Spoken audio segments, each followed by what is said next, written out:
Preparation for the DNA replication, इसका मतलब क्या, एटीपी, प्रोटीन, आरएनए, एमाइनो, ये। Hello hello hello hello. तो आज हम बहुत ही इम्पोर्टेंट टॉपिक के बारे में बात करेंगे, सेल साइकिल। तो सेल साइकिल क्या होता है, तो इसमें आज हम मेनली बात करने वाले हैं जीवन फेज के बारे में। देन हम नेक्स्ट वीडियो में बात करेंगे एस फेज क्या होता है, G2 फेज क्या होता है, उसके बाद उसका पूरा कंपैरिजन देखेंगे। देन उसके बाद हम जाएंगे एम फेज की तरफ।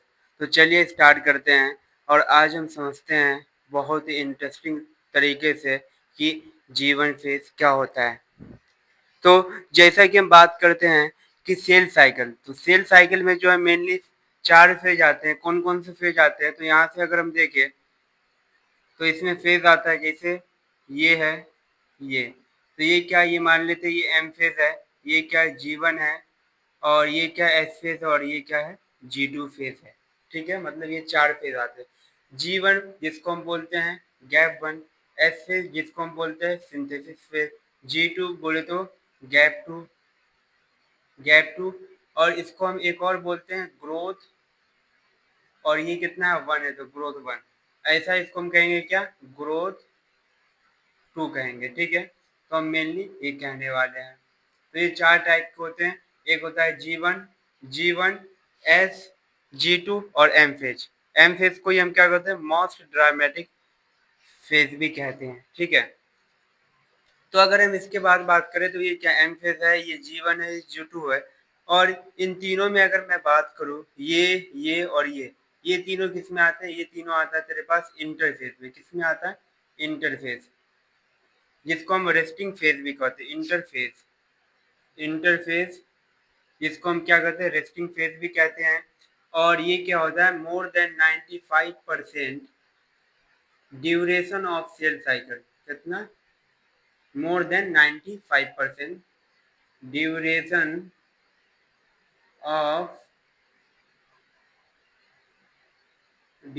ऑफ सेल साइकिल, कितना, more than 95% duration of cell cycle.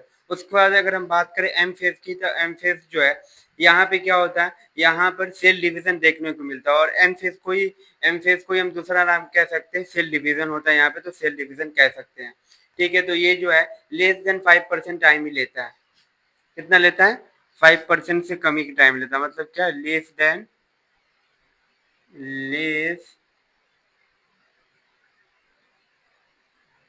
कितना लेता है, लेस देन 5%।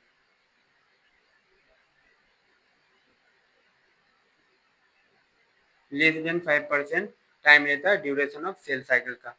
ठीक है, इसके बाद हम आ जाते हैं किसके तरफ, G1 फेज की तरफ। पहला किसकी बात कर लेते हैं, G1 फेज की तरफ बात कर लेते हैं। तो ये क्या होता है, फेज क्या होता है, ये जो है ये किसके बीच का है, यहाँ हमने जैसे देखा ये क्या था, ये M था, ये G1 था, ये S था, ये G2 था। ठीक है, हमने यहाँ देखा।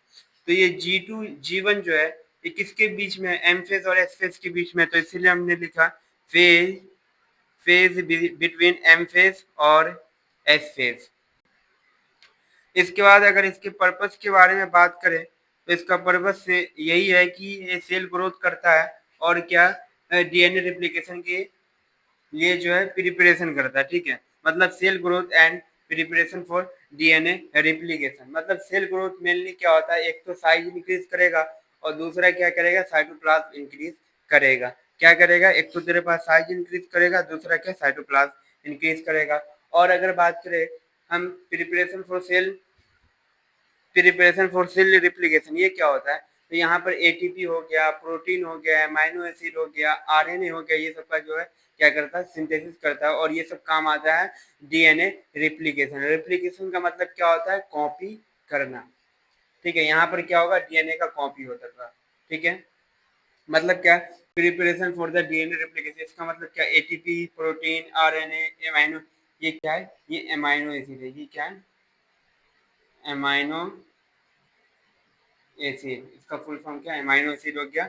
और उसके किसके लिए करता है, तो फॉर द डीएनए रिप्लिकेशन। ये डीएनए रिप्लिकेशन में जो काम होता है, डीएनए रिप्लिकेशन होता कहाँ है, तो डीएनए रिप्लिकेशन हम नेक्स्ट वीडियो में बात करेंगे, वो होता है एस फेज में। और यहाँ पर क्या होता है, एक और काम होता है कि मोस्ट ऑर्गेनिजम्स जो है डुप्लीकेट्स हियर। ठीक है, ज़्यादातर ऑर्गेनिज्म यहाँ पे डुप्लीकेट होगा। और इसका एक ट्रिक है इसको याद रखने का। यहाँ पे मेनली क्या देखने को मिल रहा है, तो यहाँ पर सेल ग्रोथ देखने को मिल रहा है और यहाँ पर जो है प्रिपरेशन हो रहा है डीएनए रेप्लिकेशन को। तो इसको हम याद रख सकते हैं, grow and ready. Grow and ready मतलब क्या, ग्रो क्या कर रहा है, सेल डिवीजन, सेल साइकिल मतलब क्या, साइज इंक्रीज हो रहा है, साइटोप्लाज्म इंक्रीज हो रहा है। और अगर हम बात करें रेडी हो रहा है किसके लिए, डीएनए रेप्लिकेशन के लिए। अब हम इसके बाद बात करते हैं कि अगर सेल है वो, अगर सेल डिवीजन में चला गया तो अच्छी बात है, वो फिर अगर जीवन में है और वो अगर डिवाइड कर गया तो इसका मतलब क्या, वो कहाँ जाएगा, एफ फेज में जाएगा। और अगर वो डिवाइड नहीं कर पाता है तो उसको ही हम कहाँ मान लेते हैं, जी नॉट में। मतलब क्या, वो होता है रेस्टिंग फेज। ठीक है, वो क्या होता है, रेस्टिंग फेज। वहां पे क्या होता है कि सेल जो है मेटाबॉलिकली एक्टिव रहेगा लेकिन सेल डिवाइड नहीं करता। और जब भी उसको सिग्नल मिलता है कि वो डिवाइड करे तो वो कहाँ आ जाता है, फिर जीवन में आ जाता है। और जीवन में आने के बाद डिवाइड करके फिर एफ फेज में चला जाता है। तो यहाँ पे हमने क्या देखा, यहाँ पे हमने ये देखा कि if cell do not divide, अगर सेल डिवाइड नहीं करता है तो वो कहाँ जाएगा, वो जाएगा तुम्हारे पास जी नॉट में। और जी नॉट को हम कहते हैं रेस्टिंग फेज।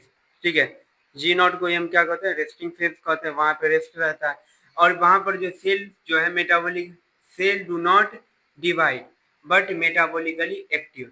वहां पे डिवाइड नहीं करेगा लेकिन मेटाबॉलिकली एक्टिव रहेगा। जब मेटाबॉलिकली एक्टिव है तो जब भी इसको सिग्नल मिलेगा डिवाइड करने का, वो कहाँ चला जाएगा, वो इंटर हो जाएगा, जीवन फेज में इंटर हो जाएगा।